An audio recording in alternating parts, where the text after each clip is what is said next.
don't even know where to start.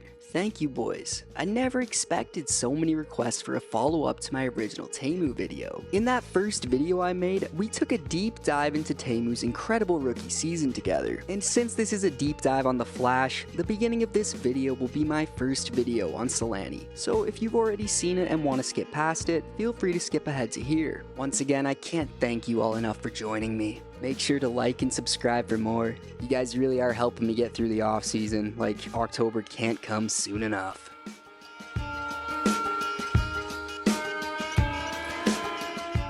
In one of my earlier videos, I delved into the career of Mike Bossy, somebody who I consider to be among the greatest pure goal scorers hockey's ever seen. Not only was he one of the greatest players of all time, he also had a groundbreaking rookie season, shattering the rookie goal scoring record as Bossy would become the first player ever to notch 50 in his rookie season, ending the season off with 54. As the years went on, notable names like Joe Nieuwendyk and lucky Luke Robitaille would all take a stab at Bossy's achievement, but none could quite reach his milestone, with each man falling just a few goals short.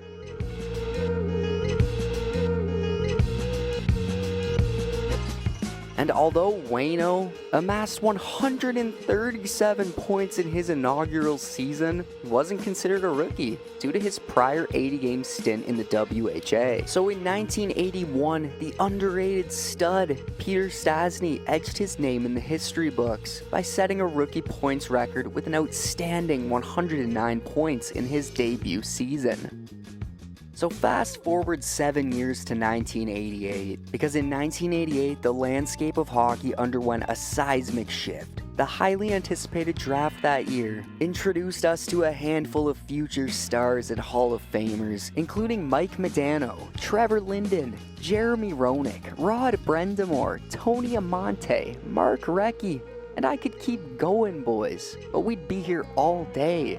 This was quite literally one of the best drafts the sport had ever seen, and Winnipeg was about to get something special with that 10th pick. The Jets were about to pick up one of the most beloved players the sport had ever seen. This young Finn stood out from the rest. And little did anybody know that this young kid would soon be a threat to Bossy's rookie goal record and Stastny's rookie point record. Boys, I'm rubbing my hands like Birdman, getting ready to talk about this with you guys. We're turning our focus to the greatest rookie in NHL history, and I'm talking about the Finnish Flash, Teemu Selanne, and his absolutely ridiculous rookie season.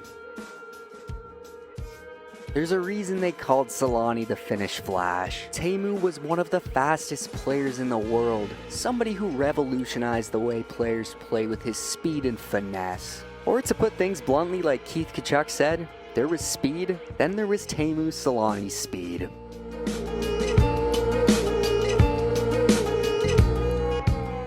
With all of these factors, along with his class, humility, and work ethic, he was an easy choice for the Winnipeg Jets when they selected him 10th overall in the 1988 draft. However, due to several factors such as mandatory military service, a broken leg, and his loyalty to play for Finland at the 1992 Olympics, we wouldn't see Teemu play in the NHL until 1993. But that wouldn't stop Selanne from getting his name out there in the hockey world. Selanne stayed back home and played in Finland's Liga. And by his early 20s, Selanne already achieved rock star status in his home country. He was already a legend in Finland. From his Olympic play in 1992, his World Junior performance in 1989, netting 72 goals in 86 games during his final 2 seasons in Finland, the legend of the Finnish Flash was just getting started. In the summer of 1992, Selanne had reached the equivalent status of what we now term as a restricted free agent. Having been 4 years since his drafting by the Winnipeg Jets, he technically had the option to sign with any team, but the Jets would always retain the rights to match any offer. Can you imagine what the NHL would have looked like if in August of 1992, Teemu Selanne signed with the Calgary Flames? Well, the Flames actually tried to sign Teemu for apparently $1.5 million more than what the Jets had been offering. But given all the potential Selanne had possessed, the Winnipeg Jets had no problem matching the offer. Thus, a young talent brimming with skill and charisma would embark on his NHL journey in Manitoba.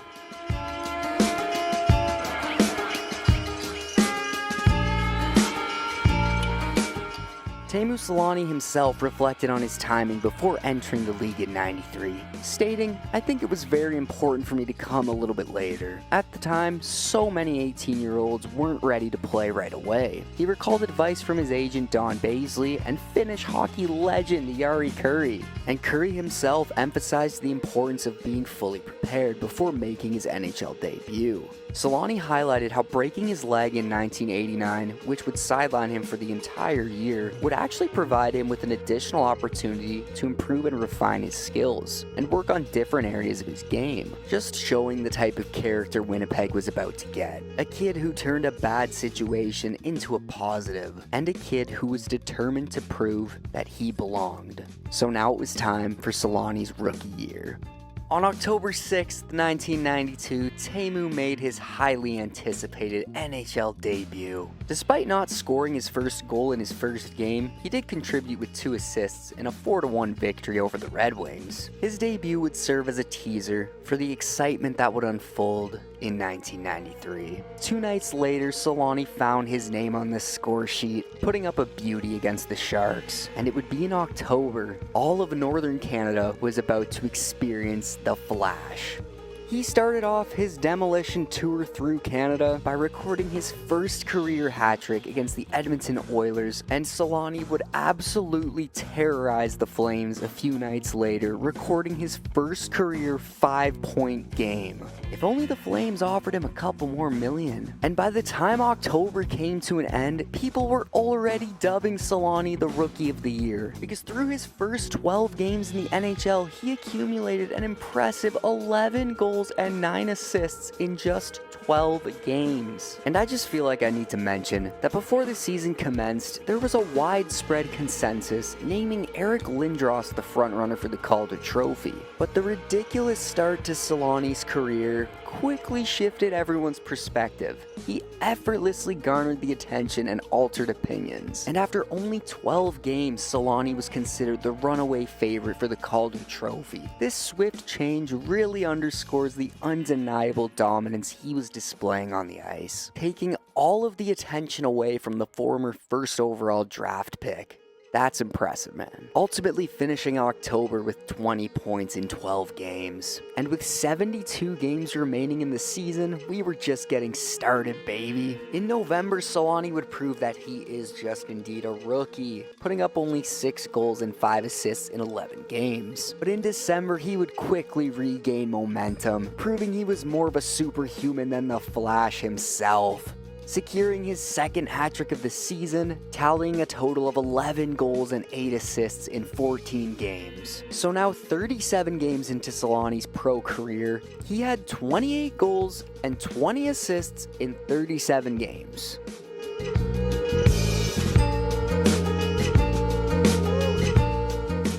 As the new year came around, January unveiled a new facet of the Finnish Flash's game, his playmaking abilities. Selanne proved that he wasn't just a one-trick pony, and he was actually an incredible all-around player, embarking on a remarkable 10-game point streak, and even more impressive, he registered multiple points in 8 of those 10 games, coinciding with the Jets' run of 9-1-2 throughout January. By the end of January, he had amassed 12 goals and 15 assists in just 12 games, solidifying his lead in the Calder Trophy race. And let's be real, to most out there, he had pretty much already solidified his Calder Trophy win. However, the most thrilling part of Selanne's rookie campaign was yet to unfold. Okay, so now at this point in 59 games, Selanne had 40 goals, and it was obvious at this point that there was a new boss, and Selanne would soon be the new rookie goal-scoring king. By the conclusion of January, it was evident that it was merely a question of when, rather than if, Selanne would surpass both Bossy and Stastny's records. However, his momentum would take a deep hit throughout much of February, only finding the net 5 times in the first 8 games of the month. Predictably, the Jets would also struggle during this month, enduring a 7-game winless streak and earning just 1 point over that span. And much like a lot of players in today's NHL, I'm sure Selanne was hyped when he saw that the Ottawa Senators were coming to town. And it would be against the Sens where Selanne would get back on track, putting up a goal and helping the Jets pick up a much-needed win. And 3 nights later against the Canucks, Selanne found himself within 6 goals of equaling Bossy's 15-year-old record. As if it was somehow even possible, it would seem like these wins and performances seemed to elevate his game to another level, achieving a historic milestone by becoming the 3rd player in NHL history to score 50 goals as a rookie. His remarkable feat was highlighted by a stunning 4-goal performance against the Minnesota North Stars. 2 nights later, with only 3 goals needed to set the record, the stage was set. Selanne and the Jets faced off against the Quebec Nordiques. It was on this unforgettable night that Selanne truly cemented his status as a hockey icon.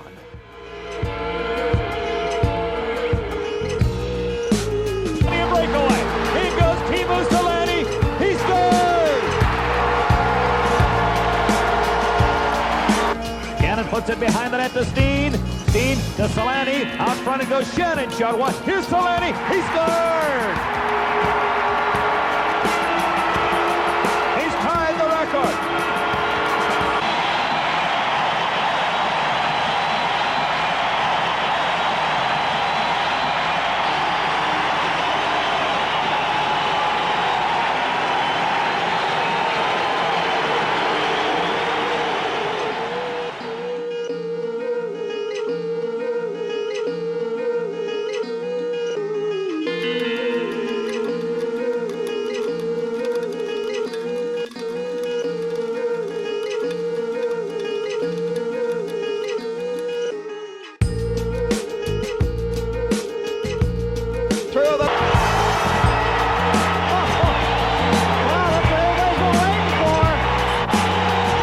After skillfully flipping the puck over Quebec netminder Stefan Feist, Selanne expressed his elation by tossing his glove into the air and mock shooting it into submission, making for one of the most iconic moments in NHL history, making Selanne the new rookie goal-scoring king.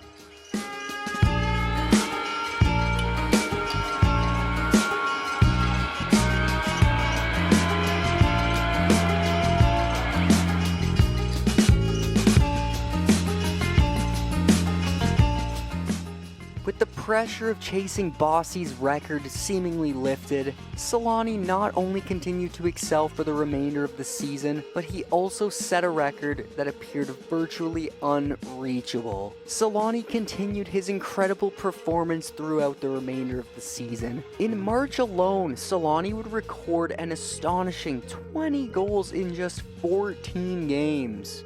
And on March 23rd, Selanne scored his 110th point of the season against the Toronto Maple Leafs. Here's Sam now. He moves in with it. Sam cuts in front. He hits the crossbar. Rebound. And it's a goal. No, it's in. It's in. 110 points for Teemu Selanne. The most ever by a rookie. And he would record 7 more multi-goal games that year. Adding to his impressive tally, he would score 5 goals and provide 9 assists in just 7 April contests, ultimately finishing tied with the Buffalo Sabres sharpshooter Alex McGillney for the league lead in goals. By the time the season was over in April, Selanne recorded 132 points, which is most likely another unbreakable record set by one of the greats. But even more impressive, he finished the season with 76 goals. A record that obviously still stands today, and let's be real, unless we get the next Wayne Gretzky, this record is probably gonna remain Selanne's until the end of time. And sadly, the magical season wouldn't continue much longer into the playoffs, as Winnipeg would be eliminated in 6 games by the Canucks. Selanne would put up 4 goals in those 6 games, putting an end to the most dominant rookie season we will ever see in the game of hockey. And Selanne earned all 50 first place votes on his route to the Calder Trophy, outdistancing Boston's left winger Joe Janot. Reflecting on his remarkable rookie campaign, Selanne expressed what a great memory that whole year was, and how the people of Winnipeg really lived it with him. And all the experiences he shared with the fans and the team were something he would never forget. I mean, buddy, how can you forget that? You were the greatest rookie the sport had ever seen, my guy. Such a humble guy. After having the best rookie season in NHL history, Teemu was now faced with an impossible task, living up to the enormous expectations set by his debut. With all eyes on Selanne now, he was the next big thing, and the pressure was immense. In hindsight, it's easy to see why. The man just completed the most remarkable rookie season the sport had ever seen, but some might have been caught up in the moment. Selanne himself remembers people asking him before training camp if 200 goals were within reach. Surprisingly, Teemu would never score 200 goals in a single season. But there were plenty of reasons to believe he was destined for greatness, and when the new season began, he didn't disappoint. After a stellar playoff series against the Canucks, Teemu picked up right where he left off, notching a hat-trick in his first game against Washington. However, when Teemu only had 20 points in his first 16 games that year, some started calling it a disappointment. Yeah, he set the bar pretty high last year. By the time the new year rolled around, Selanne scored his 100th NHL goal on January 12, 1994 against Buffalo, beating Dominik Hasek for the first time, making him the second fastest player in NHL history to reach 100 goals. Only Mike Bossy, the boss himself, had reached 100 goals faster, doing so in 129 games. However, Selanne's season came to an abrupt end on January 26th when he tore his Achilles tendon in a game against Anaheim. And that was it. Selanne's season was over, and he wasn't given the chance for a proper encore. Despite the injury, Selanne still got to participate in his second All-Star game held at Madison Square Garden. During his shortened sophomore season, Selanne maintained a 1.25 points per game average, tallying 25 goals and 29 assists for 54 points in 51 games. While his sophomore campaign may seem underwhelming while comparing it to his insane rookie season, Teemu still had a great second year in the league. In 1995, Teemu Selanne once again faced the frustration of not playing a full season in the NHL with the Winnipeg Jets, as the league experienced its first lockout, which infamously wiped out half of the 1995 season. Teemu would return to Jokerit to start the campaign, recording 19 points in 20 games back home, before NHL play resumed. Despite the absence of NHL hockey, the lockout wasn't all that bad for Teemu. He had the honor of leading Jokerit to victory in the European Cup. When the NHL would resume play, Teemu decided to switch his jersey number from 13 to 8,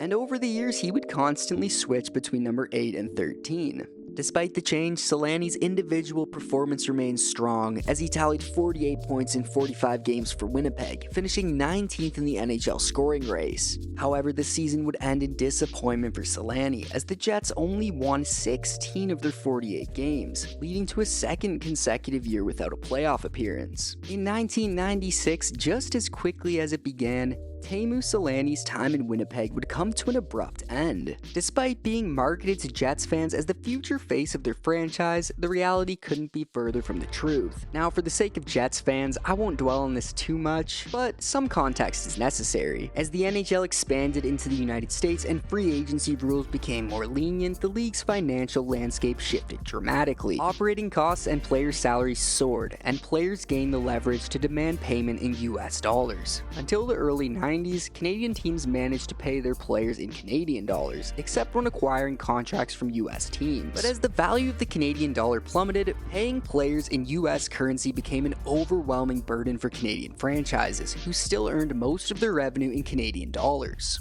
Winnipeg, already the NHL's second smallest market, was on the brink of becoming the smallest after the Quebec Nordiques relocated to Denver, becoming the Colorado Avalanche before the 1996 season started. Despite a fiercely devoted fan base, doubts loomed large over Winnipeg's ability to sustain an NHL team. The Jets fans who were packing the barn just a few years ago to see Teemu's rookie season saw attendance plummet to embarrassing lows.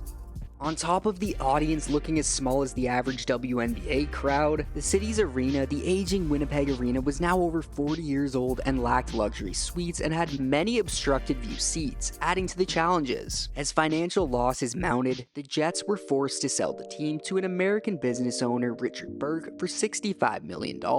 And so the future of the Jets slipped away, leaving Winnipeg's passionate fan base to grapple with the loss of their beloved team. For right now anyways. Though sure, Teemu's time as a Jet was undeniably iconic. After staying healthy and recording an impressive 72 points just over halfway through the season, Selanne was in utter shock when in early February, Winnipeg lost its heart and soul. Selanne, a player who brought immense joy and connected with the fans and city like few athletes could, was shockingly traded to the Mighty Ducks of Anaheim. Initially, this trade didn't seem as lopsided as it does now. Selanne had a phenomenal rookie year, but his lacerated Achilles tendon that he suffered back in '95 had cost him significant time and some of his legendary speed. Though he seemed to be bouncing back, there was still concern from new management that he might never be the same player he once was. Meanwhile, Chad Kilger and Olev Tverdovsky, the players Winnipeg received in the trade, were highly touted prospects at one point. Kilger was seen as a future high-end power forward, and Tverdovsky, once a phenom at 16, was expected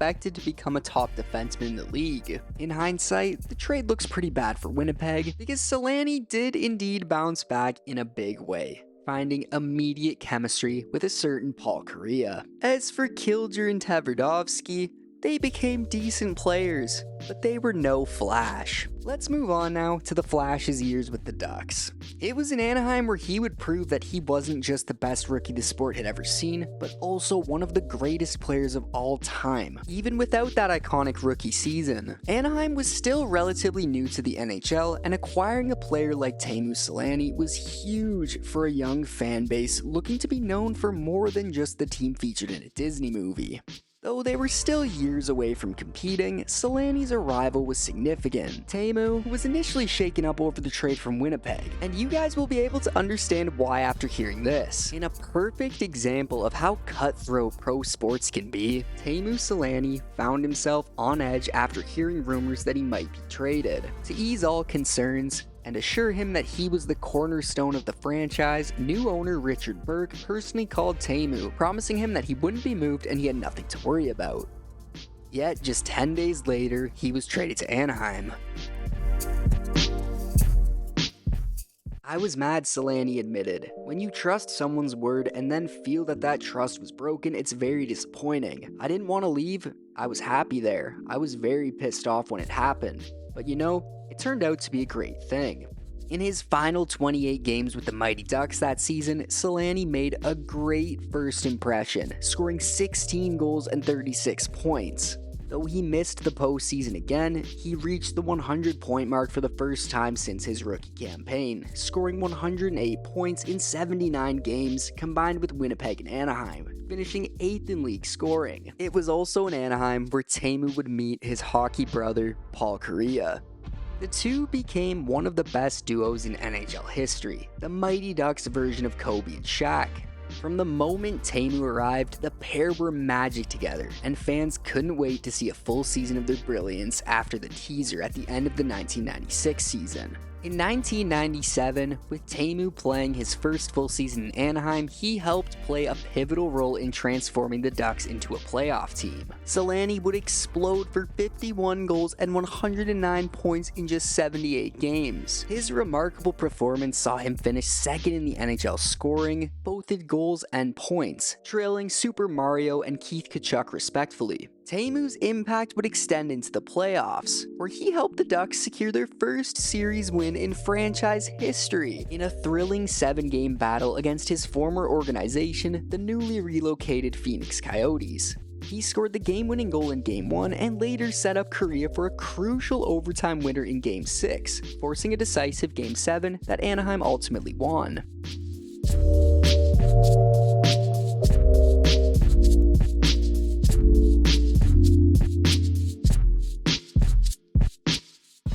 Unfortunately, the Ducks were hit with reality in the following round, as they were eliminated by the Detroit Red Wings in just 4 games. In what might be considered one of the closest sweeps in NHL history, that sentence just feels wrong, Teemu made a notable impact throughout the entire postseason, recording 7 goals and 10 points in 11 playoff games for Anaheim. Teemu Selanne would have an exceptional year in 1998, arguably his best year, highlighted by his nomination for the Hart Trophy, an honor he remains the only Finnish player to have received. Despite this achievement, he was ultimately edged out by Dominik Hasek. The Dominator would actually be the first goaltender to receive the Hart since Jacques Palant. That season, Selanne led the league in goal scoring for the second time in his career, and played a pivotal role in Team Finland's Olympic bronze medal win at the Nagano Winter Olympics. It would be at these Olympics where Teemu's legendary chemistry on the international stage with one Saku Koivu was born. Even though the Anaheim Ducks failed to make the playoffs in 1998, you could definitely make an argument for this being Selanne's best year. He became the 4th player in NHL history to score a quarter of his team's goals, netting 52 of Anaheim's 102 goals during the 1998 season. The previous players to achieve this feat were Maurice Richard,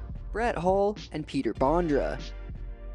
On top of all of this, he was the top goal scorer at the Olympics, accumulating 10 points in 5 games. Teemu himself regards the quarterfinal match against Sweden, where he scored both of Finland's goals in a 2-1 victory, as the best game of his career. Teemu had the impressive stat line of 52 goals and 34 assists for 86 points in 73 games. He also finished 8th in scoring. Despite just missing out on capturing the MVP award, he would become the first European to be named MVP at the All-Star Game and the first European to score a hat-trick in the All-Star Game. In 1999, Teemu achieved several significant milestones. He became the first recipient of the Maurice "Rocket" Richard Trophy, awarded to the NHL's leading goal scorer, by netting 47 goals for the Anaheim Ducks. Additionally, Selanne amassed 107 points that season, marking the 3rd time in his career that he reached the 100-point mark as a new millennium approached. This would also be the 3rd time in his NHL career that he would lead the entire league in goals scored.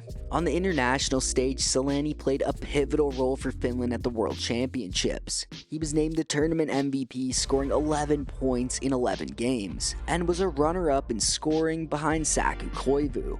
Selanne would pick up a silver medal, as the Finns would lose in the gold medal game to the Czech. Fortunately, the Ducks owner Disney didn't share my views. They just wanted us to sell out the arena and push replica jersey sales. In 2000, Selanne posted 85 points in 79 games, including 33 goals and 52 assists. He was selected for his 7th All-Star game held at the Air Canada Centre in Toronto. That year, he finished in the top 10 in scoring for the 6th time in 8 years. And just a little less known fact about Teemu is that he was a finalist for the Lady Byng Award, awarded to the NHL's most gentlemanly player 5 times between 1996 and 2000, but never won it. Despite Anaheim qualifying for the postseason, they were once again swept by the Detroit Red Wings. The year 2001 would prove to be an unusual one for Teemu Selanne, not in terms of production, but due to a series of unexpected events. Despite scoring more goals than any player since 1993, with 372 goals in 625 games, Selanne would find himself traded once again. In the 2002 season, Selanne played in 73 regular season games, accumulating 72 points, but falling below a point per game average for the first time. He was then dealt to the San Jose Sharks. Over the next 3 years, Selanne's journey would offer images so surreal they might seem photoshopped. Following the trade, Selanne underwent knee surgery, but would return to score 13 points in the final 12 games of the season. He also returned just in time for the playoffs. Teemu would only record 2 assists in 6 games, despite playing with a broken thumb, as the San Jose Sharks were eliminated by the St. Louis Blues.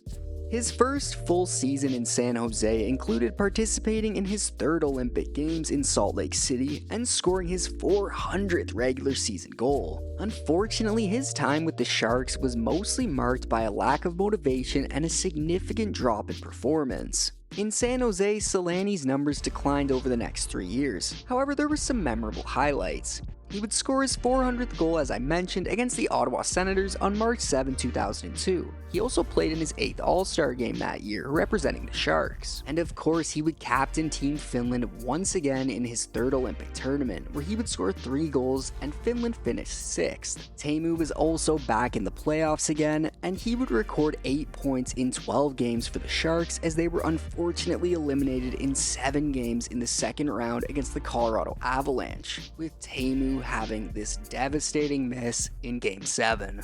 Following the playoff run, the San Jose Sharks were now seen as a legit Stanley Cup contender, but the team fell short of expectations, and they missed out on the playoffs entirely. Teemu would lead the Sharks in scoring, however, with 28 goals and 36 assists for 64 points in 82 games. Selanne would once again represent his home country at the World Championships as well. He scored 8 goals and 11 points in 7 World Championship games, leading his team in scoring and finishing 4th in the tournament scoring. Notably, he would score a hat-trick in a game against Sweden, leading Finland to a 5-1 lead, before Sweden rallied to win the game 6-5 in this underrated World Championship classic.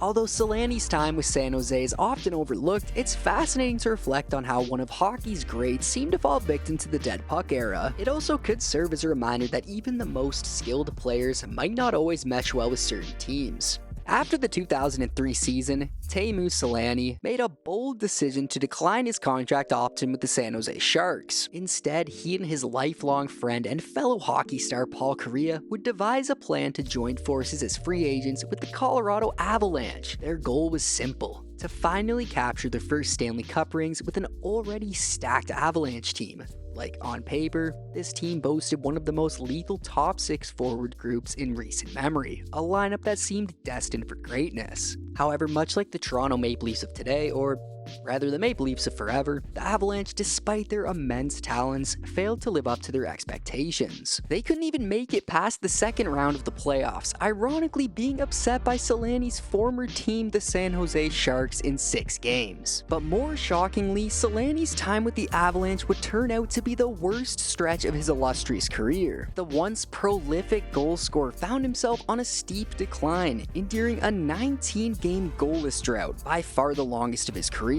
Selanne began the season on a line with Paul Kariya and Sakic, but soon found himself relegated to the 3rd and 4th lines. The situation only worsened when Colorado's head coach Tony Granato made him a healthy scratch in a second-round playoff game. Facing a difficult period, Selanne decided to undergo knee surgery, preparing for what many believed was unfortunately the end of his career. Teemu's decline seemed to be happening at such a rapid pace, coupled with his injury history, it seemed like the Flash might really be done, especially with another lockout on the horizon. In terms of statistics, Selanne finished with the lowest goals total of his career, 16. He ended the season with just 32 points in 78 games, and added 3 points in 10 postseason games. Had his career ended in 2004 with the knee operation, he would have only spent 12 seasons in the NHL. Due to the knee surgery, Selanne wouldn't play at all in 2005, except in the World Cup of Hockey, of course, because Teemu will do anything for his country, even at the risk of potentially causing worse damage to his serious knee injury.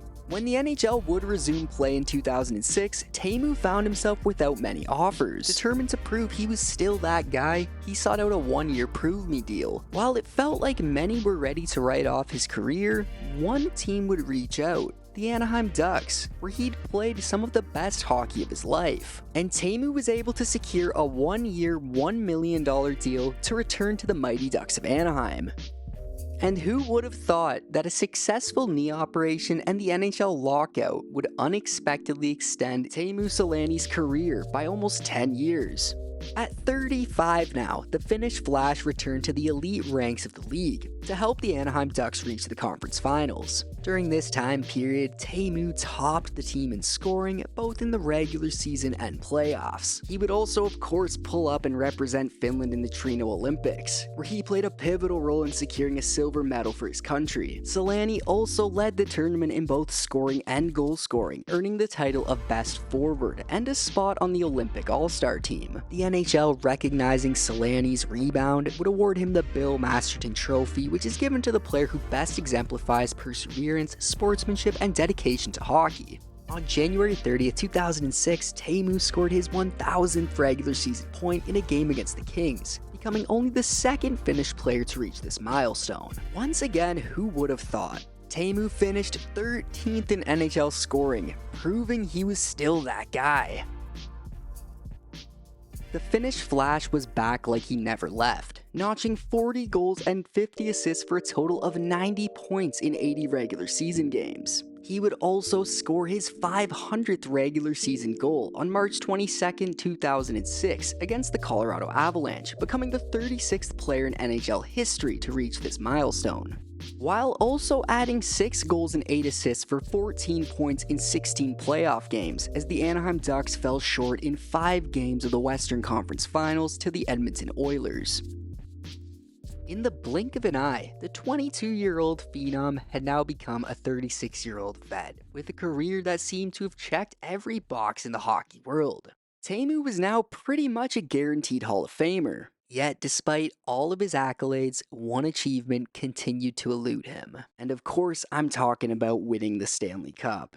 14 years into his illustrious career, Selanne had yet to even play in a Stanley Cup final, only just recently making the conference finals for the first time in 2006. It was a stark reminder that the greatest trophy in sports was also the hardest one to hoist. At 36, Selanne was still the driving force of his team, leading them in scoring and setting records along the way. He became the oldest player in NHL history to score 45 goals in a season and the first player over 35 to notch 40 goals in 2 consecutive seasons. On December 31st, 2006, he reached another milestone, playing in his 1,000th game against the Minnesota Wild. And after 14 years of being on underperforming teams, the 2007 Anaheim Ducks were looking like a powerhouse. Despite no longer having his lifelong line mate Paul Kariya by his side, a promising young star named Ryan Getzlaf would emerge as a key player. Not to mention, the team boasted 2 of the greatest defensemen to ever play the game in Chris Pronger and Scott Niedermayer, who were crucial in closing the gap on defense. In goal, the Ducks were backed by John Sebastian Giguère, who had famously won the Conn Smythe Trophy in 2003, despite the team falling short in the finals against the New Jersey Devils. As April 2007 arrived, the team had finished first in the division with an impressive 48, 20, and 14 record. It was lightning in a bottle, and they were ready to give fans in California, and Finland of course, a run they would never forget.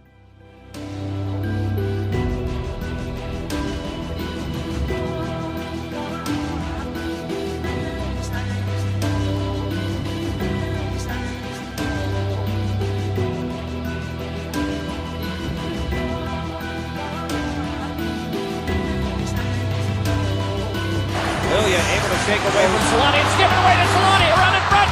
Score! Teemu Selanne with the steal and the backhand goal, and the Ducks lead 3 games to 2.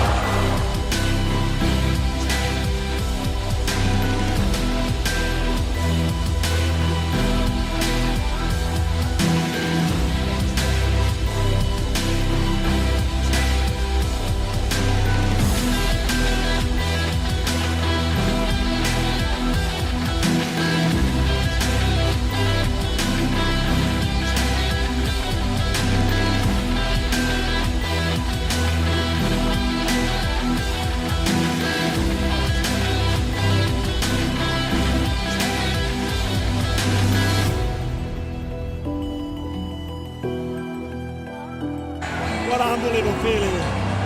I've been waiting this long time, and I'm so proud of these guys. There were so many times that I wasn't sure if this was ever going to happen.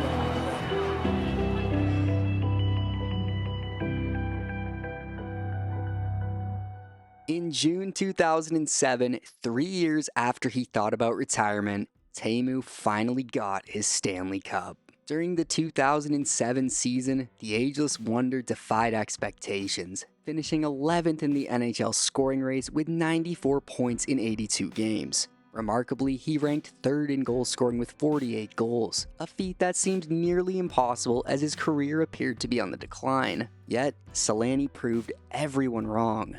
His prowess extended into the playoffs where he added 15 points in 21 games. Early in the 2007 playoffs, Selanne also became Anaheim's all-time leading playoff scorer, recording his 30th point as a Duck with an assist on an April 13th goal against the Minnesota Wild. The Ducks vanquished the Wild, Canucks, and Red Wings to reach the Stanley Cup final for the first time in Teemu's career. In the Western Conference Finals facing the Red Wings, in Game 5, Selanne arguably scored the biggest goal of his career when he beat the legendary Dominik Hasek in overtime to propel the Ducks closer to their ultimate goal, and they would ultimately win the series in the following Game 6. As the sentimental favorite to hoist the Stanley Cup, his teammates rallied around him, with John Sebastian Giguère declaring, "We don't have any better teammates. He's a guy who always has fun, he deserves this, and if we can help him along the way, that would be great." And after 14 NHL seasons, the 36-year-old Selanne finally lifted the Stanley Cup, celebrating the Ducks' victory over the Ottawa Senators in 5 games.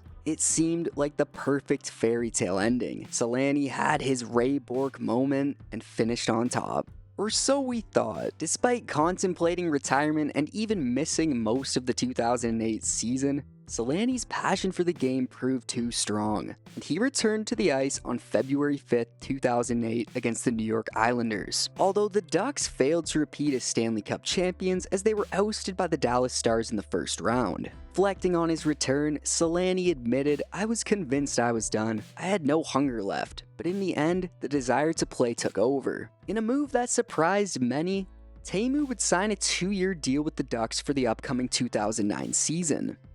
Although the Ducks were eliminated in the second round of the playoffs by the Detroit Red Wings, Selanne reached an impressive milestone on March 18, 2009, becoming the 45th player and the 6th European player to reach 1,200 points. In year number 16, Selanne scored 54 points in 65 games and added 6 points in 13 postseason games.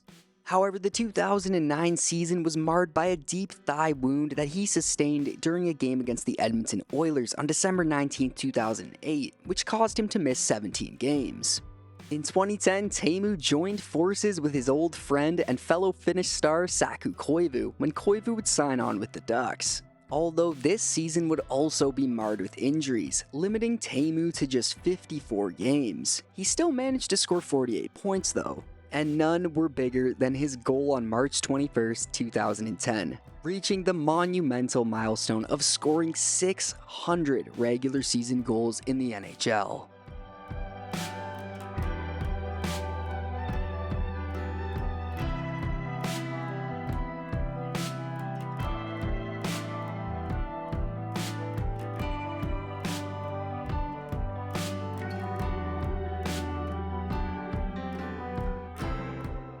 This incredible milestone against the Avs would make him the 3rd European player and the 18th player in NHL history to achieve this feat.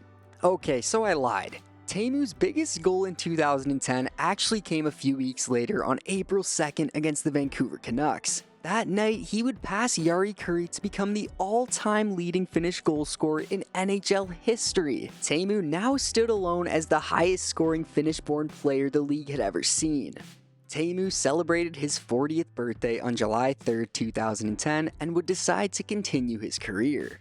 In the 2011 season, he would finish in the top 10 in NHL scoring for the first time in 11 years, as we witnessed the second prime of the Finnish Flash. Although the Anaheim Ducks lost to the Nashville Predators in the first round of the playoffs in 6 games, Selanne put on a vintage performance in the playoffs. He was stellar, scoring 6 goals in the series.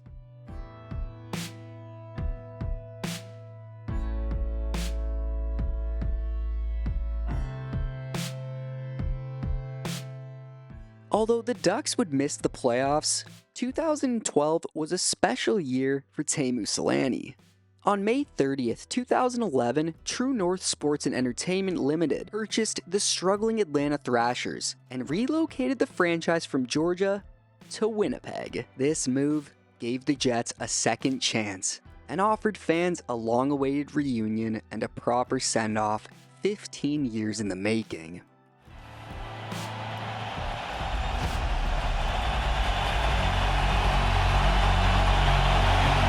Ladies and gentlemen, please welcome back one of the greatest hockey players in Manitoba hockey history, the Finnish Flash, Teemu Selanne.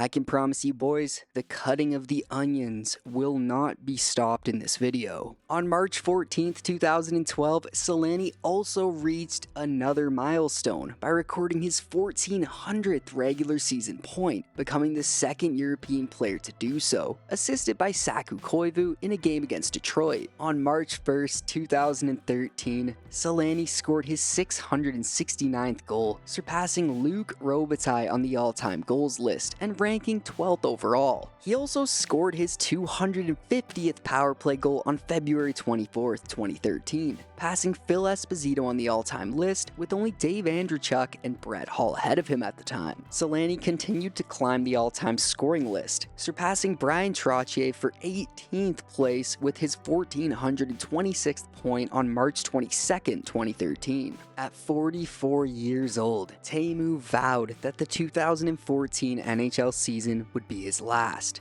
though many fans dismissed it as yet another retirement tease, but this time was real. 2014 would indeed mark Teemu's final chapter. In his last NHL season, Selanne appeared in 64 regular season games, tallying 27 points. His final regular season game took place on April 13th, 2014 against the Colorado Avalanche. The Ducks won 3-2 in overtime, with Selanne wearing the captaincy one last time. He would be named the first, second, and third stars of the game, as he stood on the ice, expressing his gratitude to the Anaheim faithful, just taking it all in. A moment straight out of a Hollywood movie unfolded. His former teammate and fellow 2007 Stanley Cup champion, Jean-Sébastien Giguère, took the ice for a victory lap, symbolizing the closing chapter in the careers of these two beloved champions, as Giguère would also retire following the 2014 season. His last hockey game was Game 7 of the conference semifinals against the Los Angeles Kings on May 16, 2014. His final goal came on May 8, 2014 against Jonathan Quick. Selanne's story would not be complete without his contributions to his homeland. In one final grand appearance at the 2014 Sochi Olympics, he captained Team Finland to a bronze medal, leading the team in goals and finishing second in points. At 44, he was the oldest player in the tournament, voted MVP, and named to the All-Star team. A fitting end to his storied international career. His international career with Team Finland spanned 14 tournaments where he played 96 games and recorded 102 points, while also finishing first for most points at the Olympics. Over his illustrious 21-year career, he played in 1,451 games, amassing 1,457 points, with 684 of them being goals and 773 of them being assists. And in 130 playoff games, he put up 88 points with 44 goals and 44 assists, and would become a Hall of Famer his first time on the ballot. Man, that was a blast. Long live the Yofas. The Finnish Flash will forever be remembered as one of the greatest players of all time, and it's safe to say the greatest Finn to ever play the sport. When the final horn sounded to end the Anaheim Ducks 2014 season, they may have lost, but the NHL lost a little something that day too. I know it's a bit cliche, but the league just isn't the same without the Flash in it. The fact that he played 9 more years after most of the league was preparing for his decline and had 2 separate primes nearly a decade apart, this is the kind of stuff only legends can pull off. There will never be a more dominant rookie season than Teemu Selanne's 1993 campaign. And there will never be another Finnish Flash.